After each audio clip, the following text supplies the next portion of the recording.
It's very just natural. You're just going to have to really contract your oblique muscle here, but that also is contracting all the muscles in your core.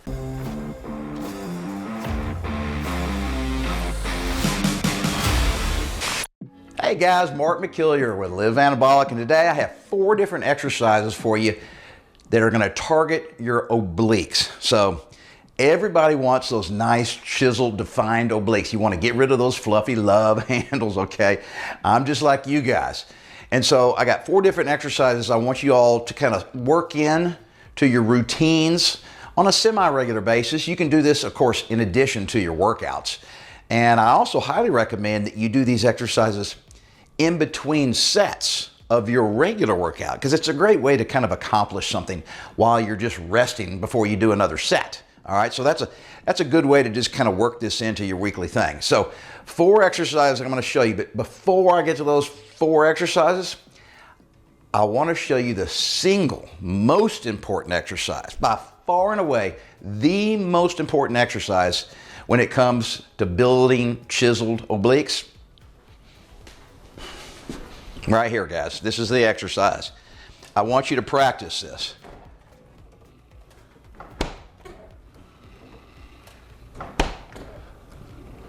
I want you to practice closing that refrigerator door and not taking anything out of it. All right, you can come over here and look, all right? And I don't care how yummy it is, close that refrigerator door and get back over here and start doing your workout. Because when it comes to building chiseled obliques, you have to get rid of the fat, all right? So it doesn't matter how much we build up our oblique muscles with these exercises I'm about to show you.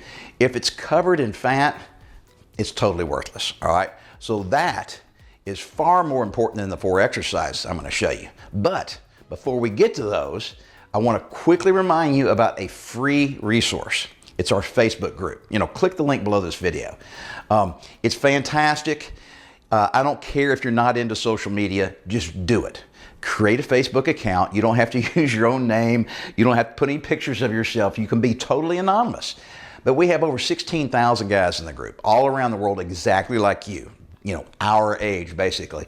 And every day I'm in there answering questions. We're talking about things, not just exercise, but we're talking about nutrition and injuries and motivation, and a bunch of guys have got fantastic stuff to post. It's really inspiring. And I promise everybody who's joined, even if they don't post any comments, all right, if they just kind of sit there and read and absorb all the good vibes, I still get emails, personal emails from a lot of those guys saying this is their favorite group on all of social media. So guys, it's free, and I promise you won't regret it if you join. Okay, so no surprise, all 4 of these exercises are going to be down on the floor today. So I try to mix it up. There's tons and tons of different exercises, and some of them just get a little too complicated, convoluted, hard, you know, for guys our age to do. So I try to pick exercises that are very doable, all right, but are also still effective. So these are the 4 that I came up with. So the very first one is called a side plank with a dip. So a side plank, basically, and I recommend you do it on your forearm because it'll help you with your balance. You know, you can do a plank up on your hand here, but God, it's very unstable, right? So you do it on your elbow and your forearm. This gives you a lot of stability control. So don't sag, try to get your body nice and straight, and the side plank with a dip down, and then oof, flex, down,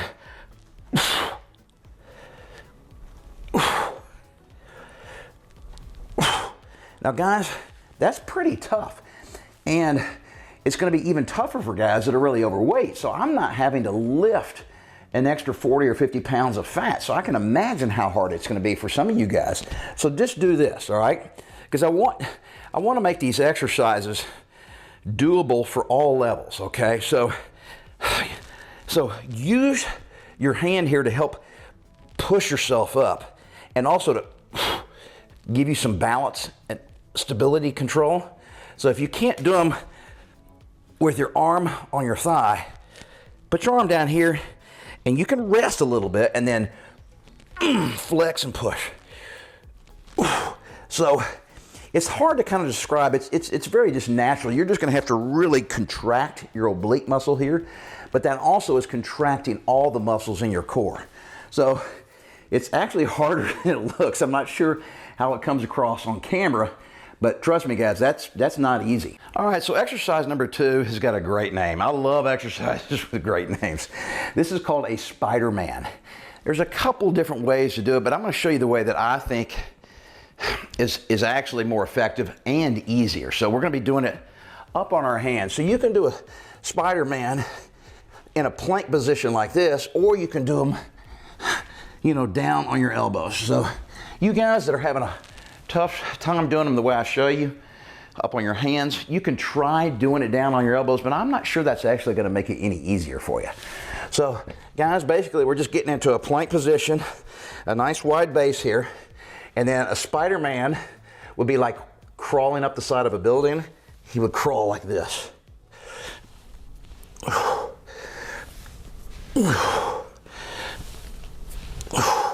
So guys, let me show you how I don't want you to do it. I don't want you to kick your leg up like that, all right? Because when you kick your knee up and bring it back real quick, you're just using kind of the momentum that was initiated with your hip flexors. So I want you to do it more controlled. Maybe hold it for a half count.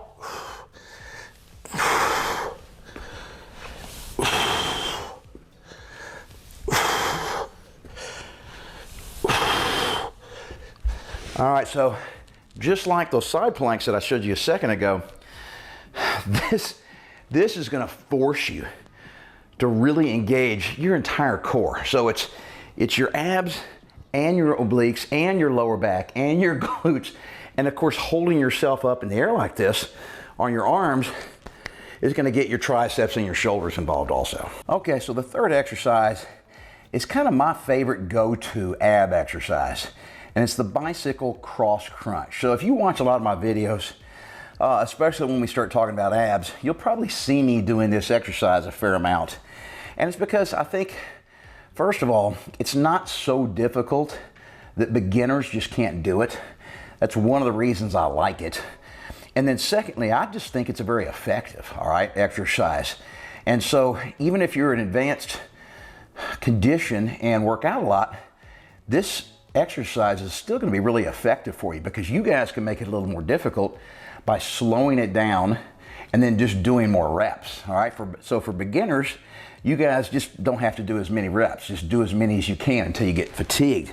All right, so let me just show you real quick. And so like all crunches or ab exercises, I don't want you to try to lock your fingers behind your neck, you know, because it kind of pulls your head forward and it can put some strain on your neck, and it's just unnecessary. So I just take my fingers and hold them to my temple like this, okay?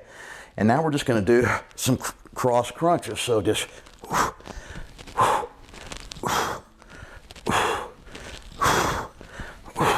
and if you're a beginner and that's too hard to do it slow, you can just go a little faster. Down. And then you can slow it down. And if you,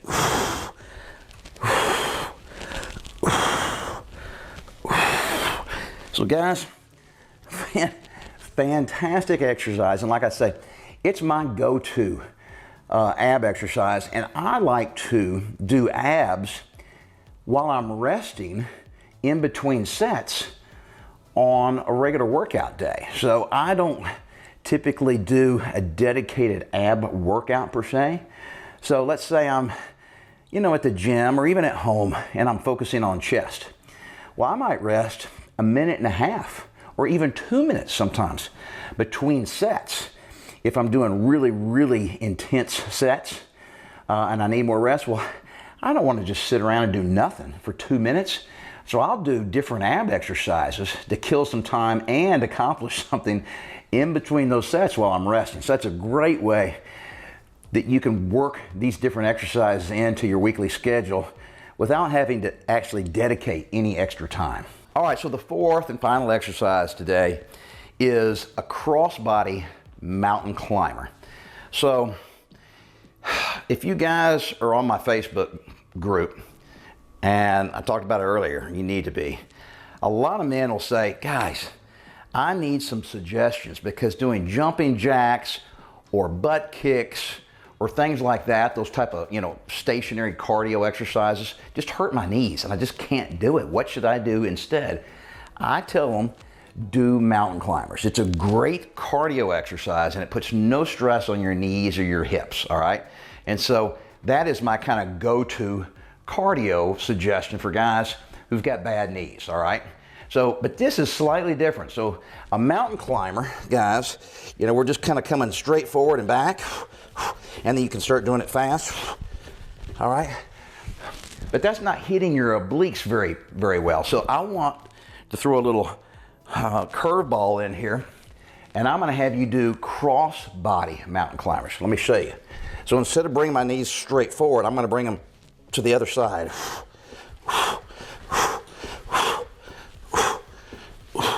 So you're basically trying to take your knee and touch your opposite side elbow. Now you won't be able to get it over there, right? Unless you're crazy flexible.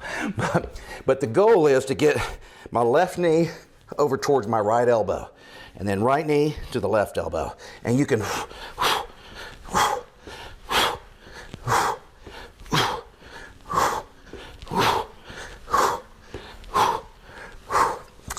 and so that's going to engage your obliques in addition to the rest of your core. It puts a little more emphasis on your obliques than just doing the normal straightforward mountain climbers.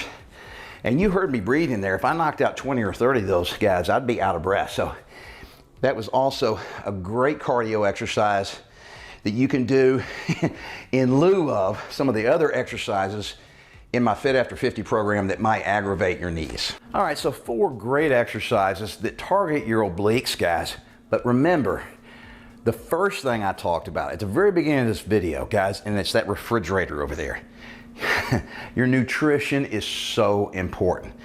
And if you've seen a lot of my videos, you've probably heard me say this before, but the nutrition is the hardest part. Because you can get down on the ground and knock out those exercises and, be done with them in 10 minutes and then go about your day. All right, and you don't have to worry about anything, right? That workout, those oblique exercises are done. But the nutrition, that's something you have to worry about all day long, every waking moment of the day, from breakfast till dinner till late night munchies. You need to know what you can and can't put in your body. And guys, once you kind of get a hang of it, it's really not that hard, I promise. So if you have no idea, I want you to use our YouTube account here, this channel, and click on that little magnifying glass in the kind of top right hand corner, okay? Click on it, that's a search feature. Just type in the word nutrition, okay? And you'll probably get 30 videos that are gonna pop up that Gary and I have both put together talking about nutrition. And it's not just talking about it like I am now, okay? We give you very specific examples and tons of ideas about what you can eat. And me specifically, I'm a lazy cook.